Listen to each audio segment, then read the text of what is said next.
Welcome to Wine Soundtrack South Africa. Listen to the passion with which producers narrate their winery and their world. In 30 answers, discover their stories, personalities, and passions. Hello, friends and listeners of Wine Soundtrack. This is Morena Kalo, and I have the pleasure of being joined by Schalk-Willem Joubert from Taaibosch today. Schalk-Willem, a very warm welcome. Can you tell me a little bit more about yourself?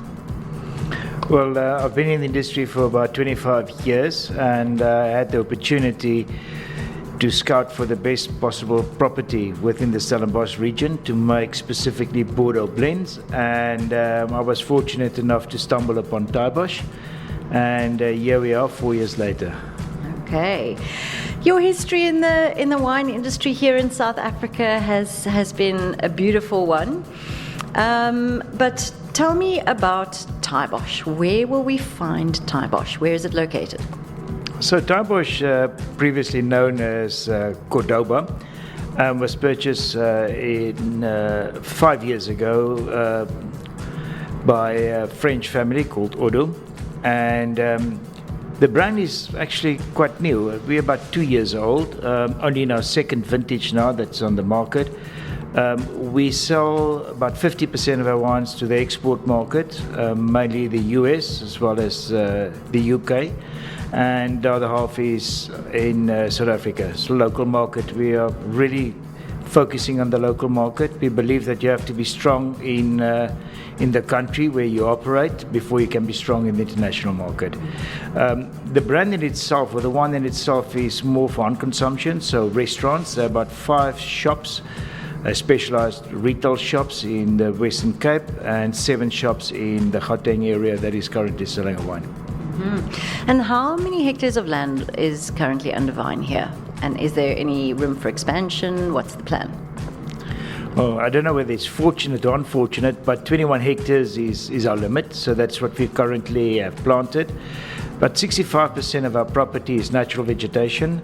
As a winery, we are in our 3rd year of converting to organic winemaking as well, so we'll be certified early next year.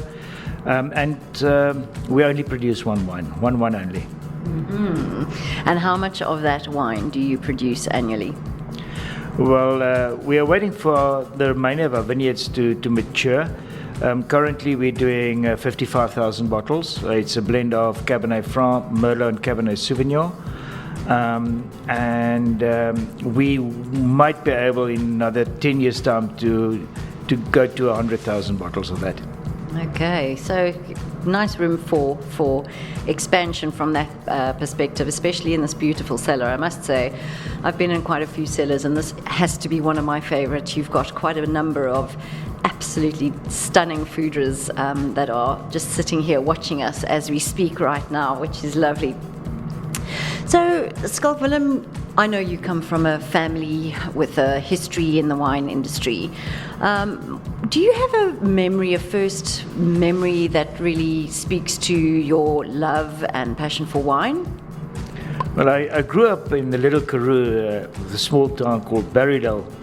I think we were about 6 or 7 learners in a class, so really, really small. And from my earliest memory, I can remember, I think we were about 7 or 8 years old. My dad had us at wine tasting competitions to the extent that, guess the vintage, guess the wine. I don't think there were much else to do. I mean, no movies. He didn't believe in television at that stage. So we were brought up in a wine environment. I mean, holidays, especially winter holidays, we were planting vines with the team on the property. My grandfather was also involved in the industry, so just very much the way that we were brought up. It was in our blood. I mean, I cannot think of doing anything else. Yeah, I can imagine. It's. I think your name is also synonymous with wine in this industry. Now, I know you've travelled the world abroad fairly extensively, and I'm quite sure you have had the opportunity to sample a lot of international wines. Are there any wines that really have left a mark on your memory when it comes to wines from other countries? Well, wine in itself is so diverse. You know, I've worked a couple of vintages in Napa. I've worked many vintages in France as well. I don't think necessarily it's the wine only. It's a combination in the situation in which you're having the wine. I had wine from a polystyrene cup sitting in the genie after a surf, and someone poured a Pichon de Welcome test. It was a 2002 vintage, which was not a particularly great vintage, but the moment after a surf, sitting with one of my best friends, watching over the ocean and having this incredible bottle of wine in a polystyrene cup, and you are moved by it, So I think it's not only the wine, but the people that you're having it with, the circumstances that you're having the wine with as well, that adds to your experience.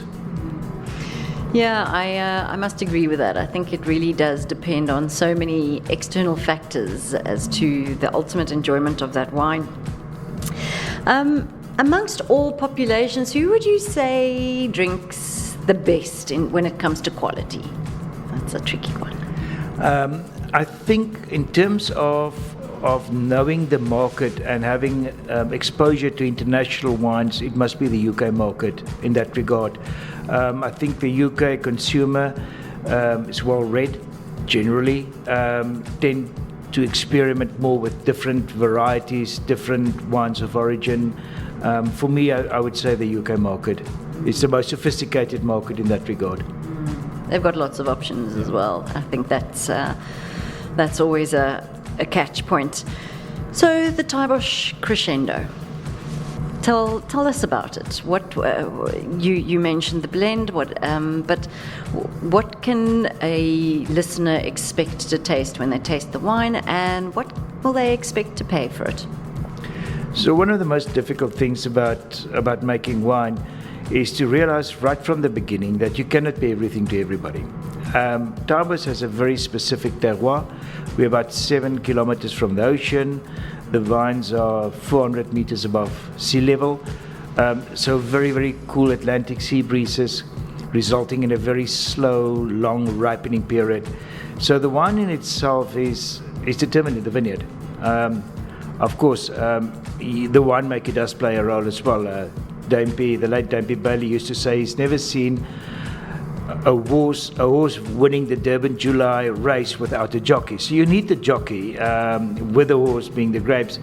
But for us, in terms of the expression of the terroir, that difficult thing, where less is more, where less intervention in winemaking, less extraction, where we almost have to stand back and to say, okay, let the site sing, let the grape portray itself in its most natural way it can, without me interfering with extraction from wood, with extraction during the fermentation, and that to me is the key. So the wine, the Taaibosch Crescendo, has got a very, very specific profile. Being different doesn't necessarily make it better, but it's very, very typical wine of this region, of Helderberg, and it's one that has got loads of aging potential.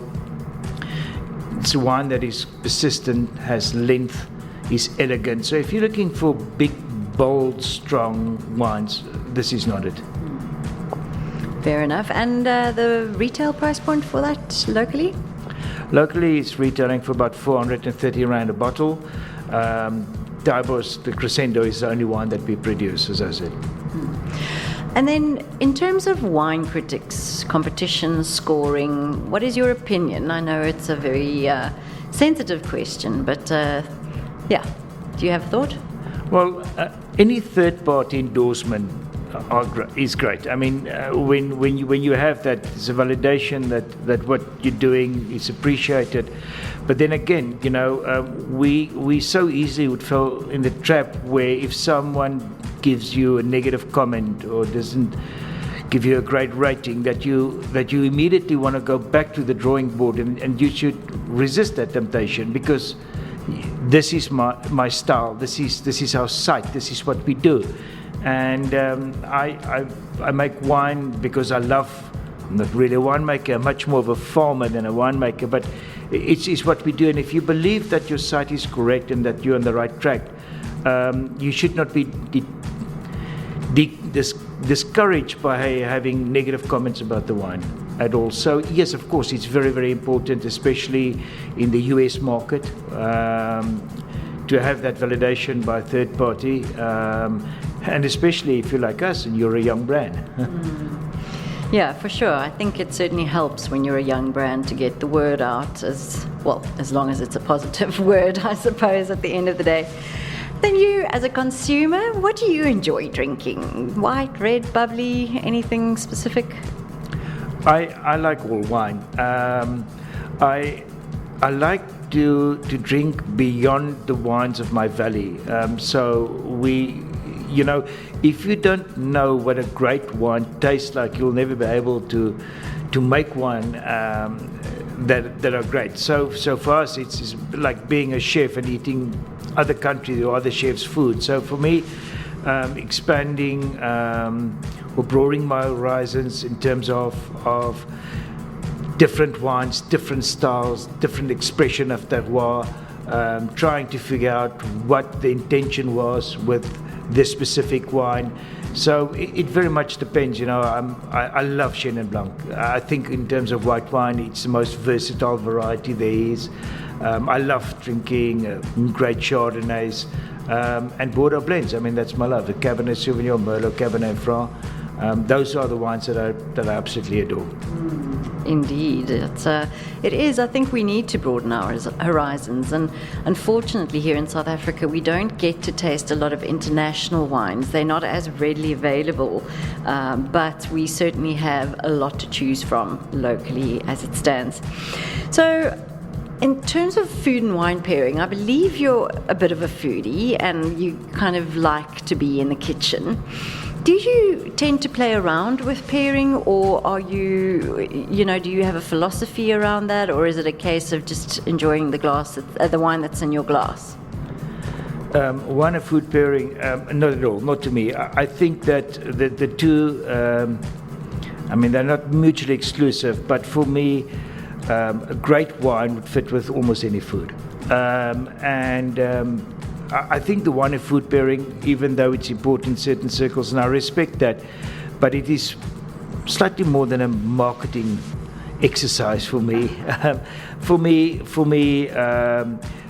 like wine, that should be in balance. The same applies to food. And once you have balance, then it doesn't really matter if you have red wine with fish or white wine with meat. For me, I love eating and I love drinking, so I don't really have an opinion about it. But if it fancies you, great, go for it. But not for me. Yeah, don't overthink it. Just enjoy the experience on the whole. So I'm going to be presumptuous, but I think I know that you might have had a little bit too much to drink here and there in your day. Do you have a hangover cure that you can share with us? What I normally do, and it doesn't work, by the way, but what I normally do is the next morning is to go for a run. Punishing myself not to do what I did last night, but as I said, it's not working. So you actually here on Taaibosch have accommodation as well, which is absolutely lovely. And there's from the really, really traditional old farms, the homestead, that's kind of more in a Cape Dutch style, to something really spectacular and modern. So it's great having these places, and if, for example, you'd have some unexpected guests like space aliens that were to come and land here, down the road is also a sister property called Pink Valley, and you make a rosé from there. How would you introduce these space aliens to the wines that are made here on the property? I have no idea where this is going, but and depends whether they're friendly or not. But I think generally, being in touch with nature, I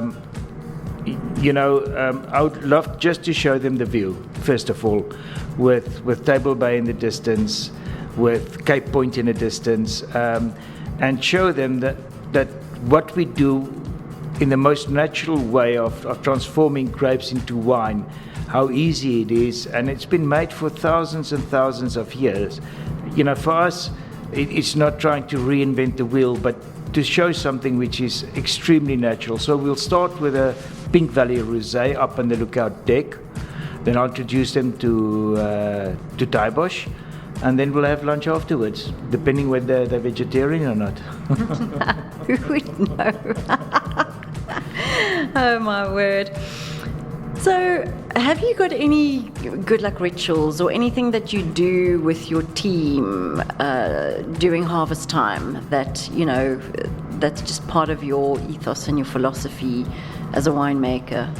We don't really have rituals, but I firmly believe that if you work with nature and you work with a natural product, that you need to have a good aura. You need to have a good vibe inside the winery, because you're creating something natural, and so music is always going. And you will know who is in charge of the music by which music is playing. So for me, it's normally Andrea Bocelli or Pavarotti. And then I've got these young winemakers. You can see the look on their face when they walked in here. And then when I turn my back, we're back on rock. And then we have another gentleman who's heavy in gospel music. So it very much depends who's in charge of the music for the day. But I think that we all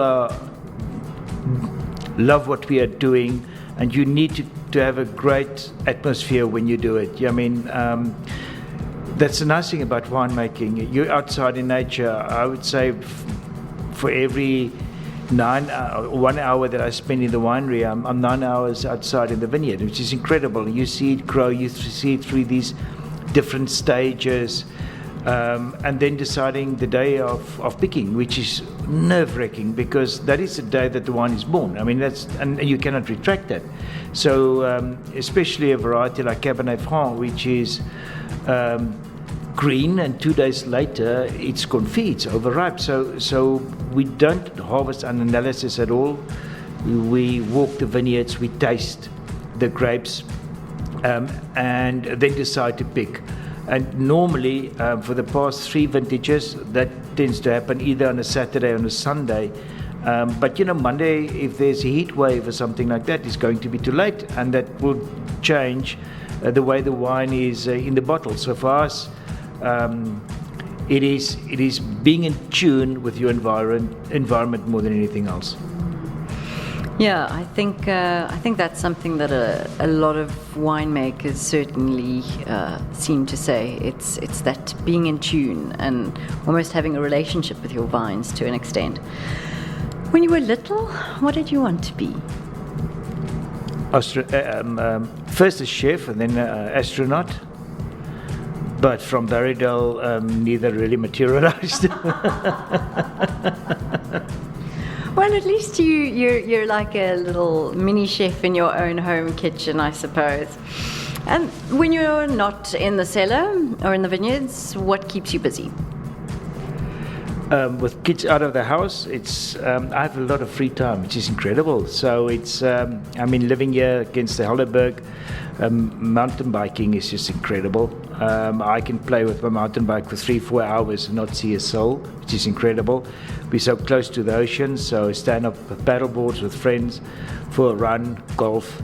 I do a lot of things. I'm good at none, but I love being in the outdoors. It's about the enjoyment, not about the competition.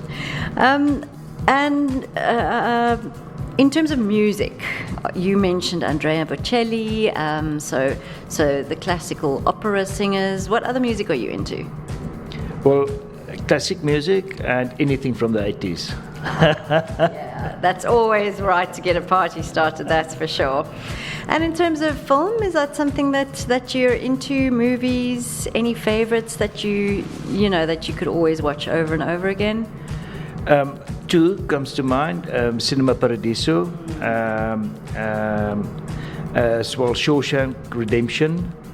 So I'm an old soul when it gets to movies, but I no horror movies, please. I'm too scared for that. But generally, I read a lot. I don't really go to the movies or watch television that much unless it's sport. Fair enough, fair enough. And when you say you read, any favorite reads you can share with us? Or anything from Ken Follett, which is, I think, my favorite author at the moment. Okay, he's very, very good. So if you were to take Mrs. Joubert out for dinner, for a romantic evening out, what wine does she enjoy?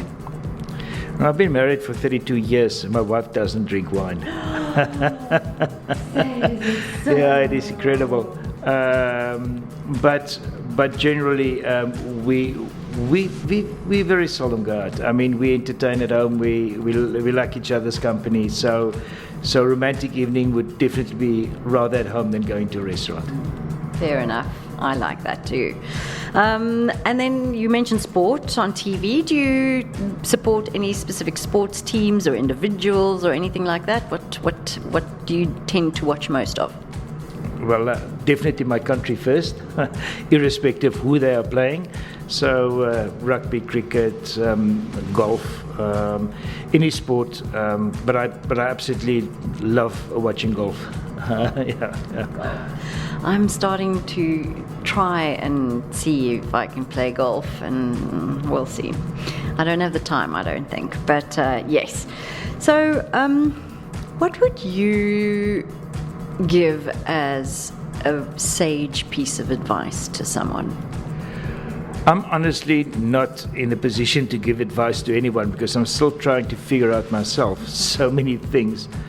But as our philosophy with our wine, and I think that is something that you can do with friendships, is that you cannot be everything to everybody. Just be yourself and believe in that. And you know, if that's good enough. I think that's a very good piece of advice, actually. What would you say would be your proudest achievement within your career thus far? I would say changing job in your mid-50s to start something with investors on your own. It was absolutely nerve-wracking, especially walking away from an incredible environment, a sure thing, and a successful brand, and then just after COVID, releasing your first wine on your own with your new partners. It was not easy, but the journey has been incredible, and I'm so blessed to be part of this Taaibosch story. Yeah, it's a great story, and I must say what you've achieved in such a short space of time has been truly remarkable. So I think you can definitely be proud of that. Complete the sentence. A table without wine is like. A table without wine. It's the most boring thing I can think of. Is like I have no words. The thought never crossed my mind. I wouldn't sit around a table without wine. Please don't have bad dreams about that suggestion tonight. If you could have dinner with anyone, alive or dead, who would you choose? Adolf Hitler. Just to try and fathom what was he thinking.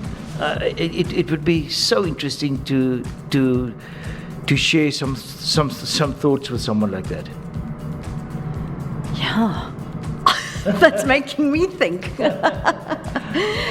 Okay, so do you think we'll still be drinking wine? Obviously, it's gone since biblical times. They've been drinking wine more than 2,000 years ago. Do you think we'll be drinking wine in 2,000 years' time? Definitely. Wine is one of the very few, if not only, unadulterated, processed natural products.